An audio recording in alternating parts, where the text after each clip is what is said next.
Great games are played, not made. This was the working philosophy behind Todd Howard and Bethesda Game Studios, and while essences of this mantra can be found throughout every Bethesda game, to me truer words were never spoken than the gameplay and world design of Fallout 3, a vastly expansive post-apocalyptic world overflowing with interesting characters and locations that would send your imagination wild, and yet ground you with the realities and the human endeavors that accompany a post-nuclear war. There's not a moment throughout Fallout 3 that you don't believe in the world that you're uncovering. The atmosphere is unlike any other Fallout title. People have, at times, poked fun at Fallout 3 for its lack of colour, but that's what makes a post-nuclear Washington real, and the stories and secrets we uncover hidden beyond the surface create an experience that feels rewarding, like uncovering that certain Easter egg or hidden secrets was like the developers were only addressing and rewarding you for taking the time to dig a little deeper, and yet at the same time create a more cohesive and relatable world. Now, it's safe to say that Fallout 3 is definitely my favourite game of all time, but throughout my many playthroughs since 2008, I've never fully taken the time to dive deeper and look beyond the surface and truly uncover every hidden secret and fact concealed within. Now, this video was inspired by my good friend Lone Vault Wanderer, who has a brand new series on exactly just this. He's doing an incredible job of uncovering the secrets of this post-nuclear world, and it's definitely something worth supporting. So do check that out, linked down in the description below. But whilst I was gathering footage for another Fallout related video, I started to uncover a lot more untold hidden secrets hidden within Vault 101. And that in itself inspired me to create this very video. Hey guys, Dom here, and welcome to Fallout 3.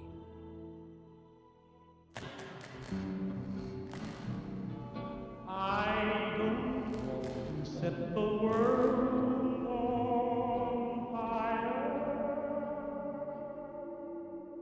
As the docile tones of the ink spots gently ring through our ears, we see an active car radio, which happens to be the only active vehicle radio in the entire game, and it only appears within the opening moments of this game. As we pan out onto the aftermath of a post-nuclear Washington, we see the destruction and ruined city around us. Now, it's worth noting that this particular location isn't actually accessible in the game.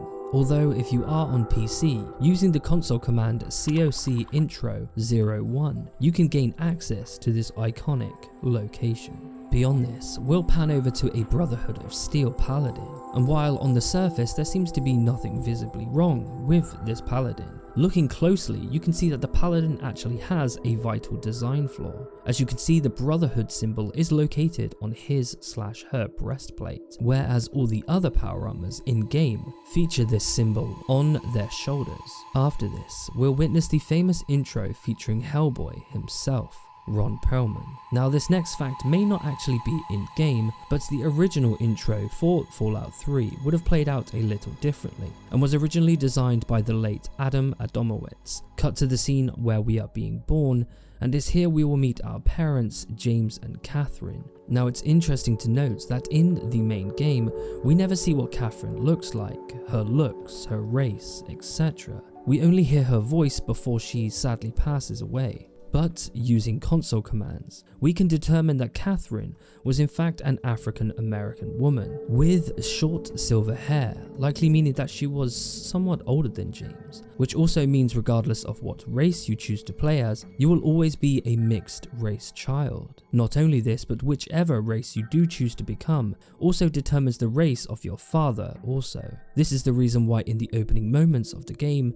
James's face is obscured. It's also worth noting that the room around you isn't actually featured within Vault 101, leaning into the fact that you weren't actually born within the vault itself. It's a big world out there, son, full of all sorts of people. What about you? What kind of person are you going to be? You're just James? Catherine?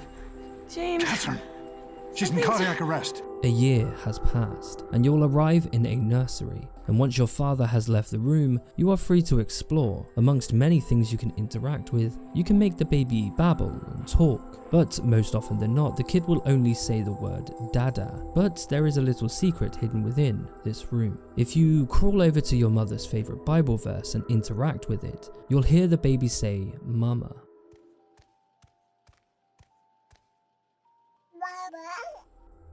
This next secret can also be easily missed, but whilst you're inside of this nursery room, you'll hear a certain melody playing throughout this area. Now if you pay attention, you'll realize that this melody is actually a reconstructed version of the music featured within Tranquility Lane.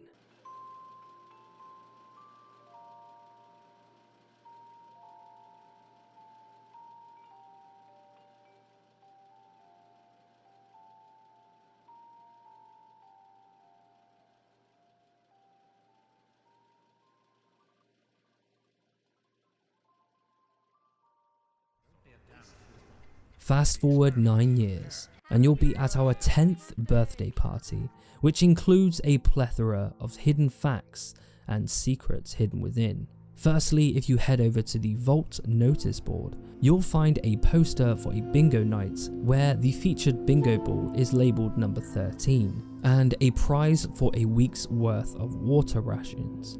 Now, this is actually a reference to Vault 13 from the original Fallout, and that the main issue with Vault 13 was the fact that they were running out of water. Now, if you speak to Old Lady Palmer, she'll have an opening line that supports the fact that you weren't actually born within Vault 101. Are you having a nice party? 10 years old. My. Seems like only yesterday that your daddy came. After this, she'll give you a sweet roll to celebrate your birthday. Now, this sweet roll in itself is a reference to the Elder Scrolls. More accurately, the Elder Scrolls 1 Arena, where included in one of your character class selection questions, refers to 3 children trying to take your sweet roll, which suddenly after this will happen in reality within Fallout 3 with Butch and his gang. Andy, wait! Oh no. I am mortified about the cake. Shortly after destroying the cake, Butch will try to take your sweet roll. I'm hungry, and that stupid robot destroyed the cake. Give me that sweet roll you got from Old Lady Palmer. Well, do one, mate. Mrs. Palmer said I didn't have to share.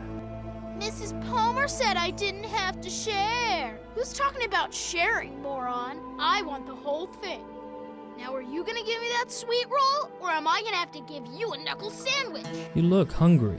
What, your mum drink all of your ration coupons again? Don't you talk about my mom, you... Once you've initiated a fight between yourself and Butch, you'll actually unlock a series of rare dialogue scenes between Butch and Officer Gomez. Why, that little... I figured it was him that started it. He's been nothing but trouble since the day he was born. You let me handle this and try to stay out of the way. Killer. All Happy right, birthday, Butch. dork face. Hey, Officer Gomez! Nice party, huh? Can it? I've had it with you, Butch. Your mother is going to hear about this little incident. Little baby. So, went you're a crying to tattletale Officer too. Gomez. Just wait. Boo-hoo. Gomez isn't always going to be around to save your butt. This will also unlock a dialogue option with James regarding Butch and the others. Beside your father sits a maintenance man, Stanley. Now, interestingly, if you choose to tell him you hate your pit boy, he'll enlighten us that the pit boys are actually near impossible to remove and hints towards the gruesome ways they have had to remove them from the elderly or likely deceased vault dwellers. Get it off? Why in the world would you want to do that? Your Pip-Boy's the best friend you'll ever have. Besides, you can't get it off. Biometric seals, etc. I could tell you some stories about trying to take them off the old folks. Well, that's hardly a fit subject for a kid's birthday party. If you hang around Butch's table, you can actually overhear them discussing what to call their gang before they were known as the Tunnel Snakes. Snakes are cool, right? The Vault Snakes. What do you guys think? You and your snakes and rats and wizards. Well, I don't know. I've got to think about it. You Yourself? guys can do better than that. We need a good name. the Vault Kings? Paul, you really are as dumb as you look, aren't you? Sounds like a washing machine or something. Once you've finished with the party, your father will then call you for a surprise gift. Speak to Beatrice and receive a birthday poem which seems to be a dark reflection on life within the vault itself and how it's heavily implied that deceased dwellers are actually cremated to avoid leaving the vault. Grey walls, impenetrable steel, suffocation, condemnation, little hands groping in subterranean uncertainty. Mummy, Daddy, am I dead? Nay, nay, reborn into purifying fluorescence. A face emerges, strong and male, father to me or father to all, overseeing our lives, our eternities, harshness of discipline, harshness of love, obedient, my savior. Larva to papa, papa to worker, buzz buzz, one with the steel honeycomb, 10 lies within Vault 101, significant at last. Till grey seeps from walls to hair to soul, then eternal slumber, the sweet sleep of incineration. Yeah, great present for a 10-year-old birthday party, right? Poem about incineration, that's great. After this, we can find another rare encounter. Once you have left the party, instead of walking towards the reactor, head towards the upper levels, and you will overhear an encounter between an officer and the overseer about shutting down our party after a few minutes of fun, and for him to enforce people back to work. Enjoy the party, sir? Bah! I only showed up because Amata's friends with the brat. Give them a few more minutes and then I want that place cleaned up and everybody back to work. Sure thing, sir. Huh, some party, eh? Receive your BB gun from your father and Jonas. Interestingly, this BB gun is far superior to the in-game guns you will find after this section, or out in the wasteland, as this gun does not deteriorate and has a far higher fire rate. This weapon is also considered to be a key item, meaning that it cannot be dropped, but after this section, this BB gun's stats will drop without using console commands, that is. Funny enough, the game will also allow you to shoot both James and Jonas. Each shot is also accompanied by new dialogue responses. Hey, shoot at the targets, okay? That's not a toy. Stop screwing around. Son, I brought you into this world. I think you know the rest. Fast forward 6 years, and your father will be consoling you about the GO.A.T. Here you can find an uncommon dialogue option regarding your mother, Catherine. By asking James if you were really born within Vault 101, this will open up a dialogue option regarding your mother. After this discussion, you will be free to wander around his office. Now the first thing you'll inevitably see is the medicine bobblehead perched upon his desk. Now you can actually find this medicine bobblehead outside of the vault once you've started the game, so it's not 100% necessary that you pick this up right now. Of course you can if you want to. Interestingly, if you walk over to the framed Revelation 21:6 Bible verse, you'll discover that you can actually pick lock this average secret safe, which inside contains 300 caps and a hidden holotape of yourself and James when you were an infant, which can be collected by you returning to the vault later in the game. Alongside this, you'll find your father sat by his terminal. Now, many don't know this, but you can actually sneak a peek and gain access to this terminal whilst he is using it. Whilst doing so, you can find some interesting information regarding the other fellow vault dwellers, stating that our fellow classmate Freddy Gomez suffers from extreme anxiety and depression and is likely to stay on antidepressants for the rest of his life due to Vault Tech's strict guidelines. James has also documented that Stanley, the Vault maintenance guy, is dealing with excruciating head pains due to the overseer overworking him. We can also confirm Stanley's medical condition by a small encounter he has with Jonas shortly after. Hi, Stanley. Sorry to keep you waiting. What seems to be the trouble today? I've got this headache that just won't go away, even with the pills you gave me last week. It's the lights, I think. They hurt my eyes. That's still bothering you. Well, I can run a few more tests if you like. Yes, I think I'd like that. Will it take long? Oh, shouldn't be too long. I just need to get things set up for you. Just sit tight and I'll be with you as soon as I can. Interestingly, James also reports on the relationship between Amata and her father, the overseer, stating that he always attends any medical examinations she has, throwing all doctor-patient confidentiality out of the window, in fears she may become pregnant or contract a sexually transmitted disease, and generally doesn't trust her, which he finds ridiculous. Looking further, we can actually find the first experiments towards Project Purity, and how James has been using the Vault's water chips to conduct these experiments. He also discloses his fears towards Jonas actually assisting his project / his potential escape from Vault 101, and fears if Jonas knows what he has gotten himself into. Following this, along the hallway you'll run into the tunnel snakes harassing Amata. Now, normally you can either convince Butch to leave her alone or get into a brawl with the gang. But did you know there is another option? Instead of speaking to Butch, if you speak to Wally, you can antagonize him in regards to Butch being the leader of the gang. Oh, I get it. Butch is the leader. You're just a follower.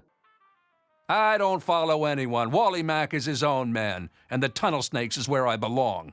Why? You think Butch is in charge? Is that what people are saying? Because it's a load of shit if that's what they're saying. I've heard you do anything he tells you. And I mean anything. What? What kind of shit is that? No one talks that way about Wally Mack. He's not the boss of me. Nobody's the boss of me. I'm out of here. We're done here. Done? We're not done. I say when we're done. Don't know who put you in charge. I say we're done. Let's go, Paul. Are you sure? Butch? Okay. Whatever you say, Wally. Tunnel snakes rule. Fine, let's go. I was done here anyway. Head towards the classroom, where we can discover a few hidden gems within. Now, firstly, if you take a stroll around the room, we can get a real insight into our character's popularity within the vault. Sadly, it seems that everyone apart from Amata dislikes or wants nothing to do with us. You nervous? I'm not. Look, Square, I already told you, we got nothing to say to each other. I've got other things to do. What do you want, nerd? You again. What did I tell you about talking to me, huh? I don't want to catch your little friend nerd from you later. Right now, I don't pay any attention to you. You really want to keep it that way, okay? Go ahead, oh, hi. Why are you talking to me? Now, this likely explains why at the beginning of this section, our player character is hesitant towards going to class. During the infamous G.O.A.T test, question 4 will revolve around baseball positions, and yet on screen we can find a soccer/football player. This is of course in reference to the last answer, wishing that the Vault had a soccer team. After the G.O.A.T test, if you stick around, you'll be able to witness everybody's individual results and jobs that they've been selected for. Here you are, Mr. Brotch. I hope I did okay. Nothing for you to worry about, Miss Almodovar. Let's see. Very well done. Looks like it's the supervisory track for you. Yo, teach. I'm done. Ah, Butch. Can I admit that I've been waiting for this day for a long, long time? Allow me to savor the moment. Now then, let's see.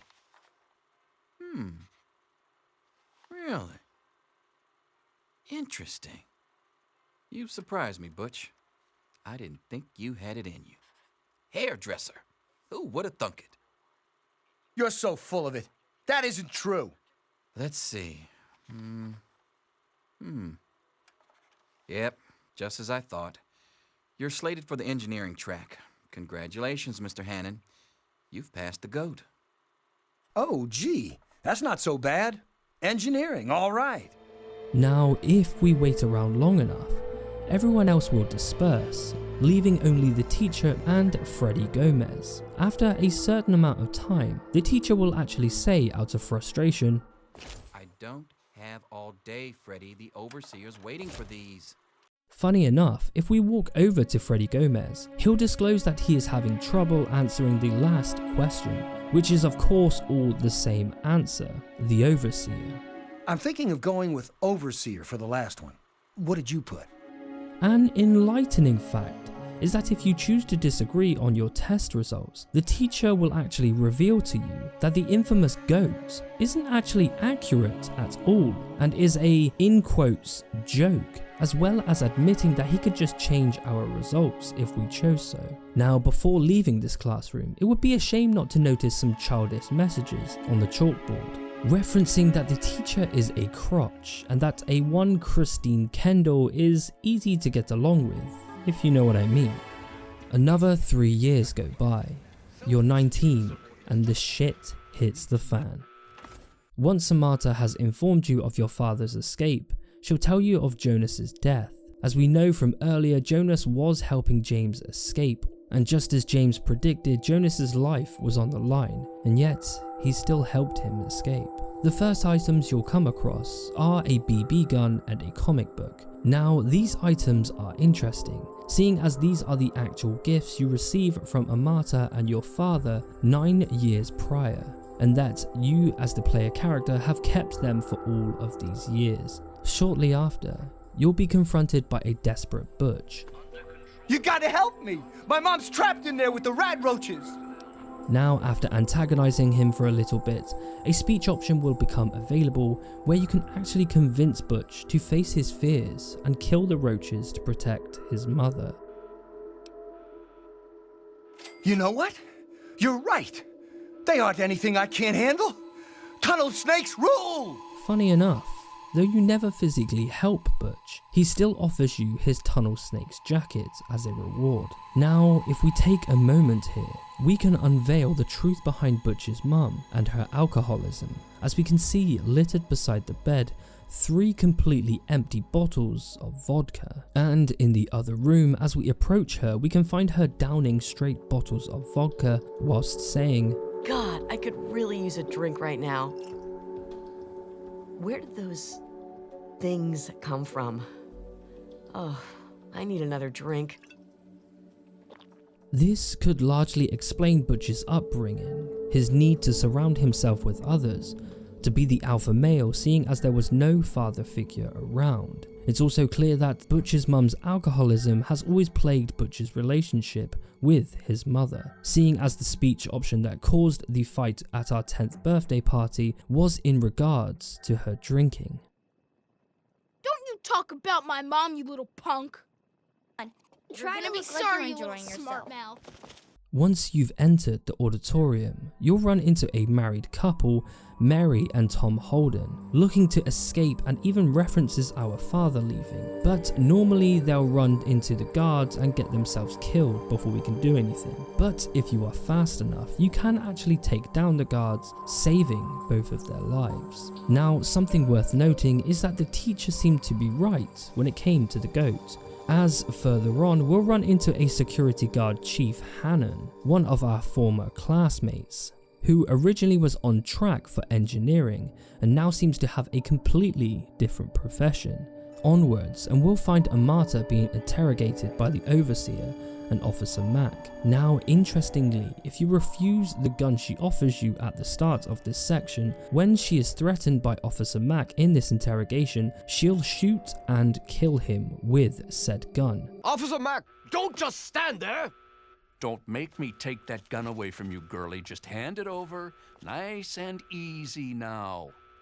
No! Get away from me! Oh my God, Amata! What have you done? Confront the Overseer, and there will be a speech option where if you hint towards betraying Amata's trust and hurting her, the Overseer will surrender the password and key without a fight or further interruptions. After this, you'll run into Amata, who is in shock for killing Officer Mac. She'll then return the gun to you as she is too scared at the thought that she will kill her own father if she sees him. I had no choice, Officer Mack. Here, take it. I don't want it anymore. I don't know what I'd do if I still had the gun and my father came looking for me.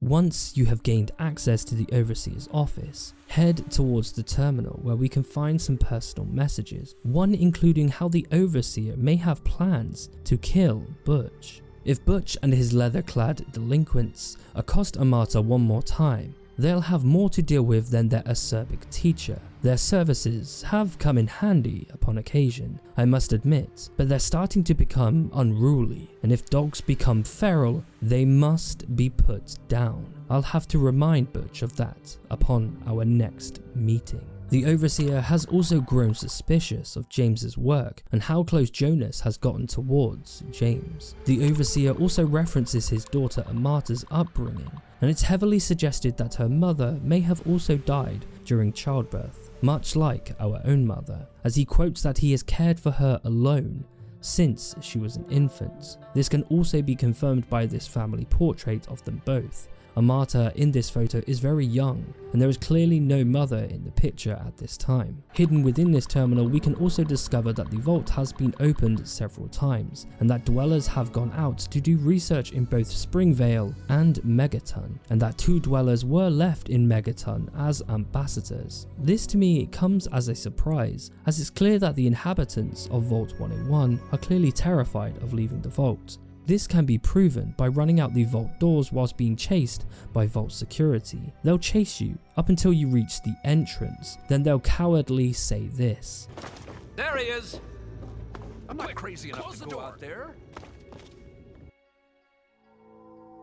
It's safe to say life inside the vault was carefree, sheltered, and somewhat strange in some aspects. But for people on the outside, life in the vault meant shelter and a chance at a normal life for them and their families. But not all were accepted, as we can see firsthand by looking just beyond the vault entrance. There lies the remains of those who were sadly rejected, accompanied by a few picket signs reading, "Help us, let us in, motherfuckers," and "We are dying, assholes."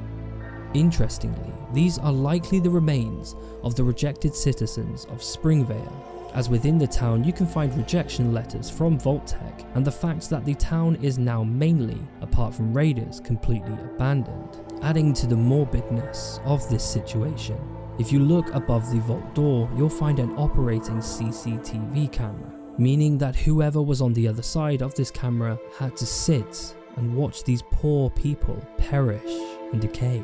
And as we leave the harsh, cold steel of Vault 101, we'll be greeted by the warm touch of Washington DC's post-apocalyptic wasteland, with seemingly endless possibilities ahead of us and a quest to find your father.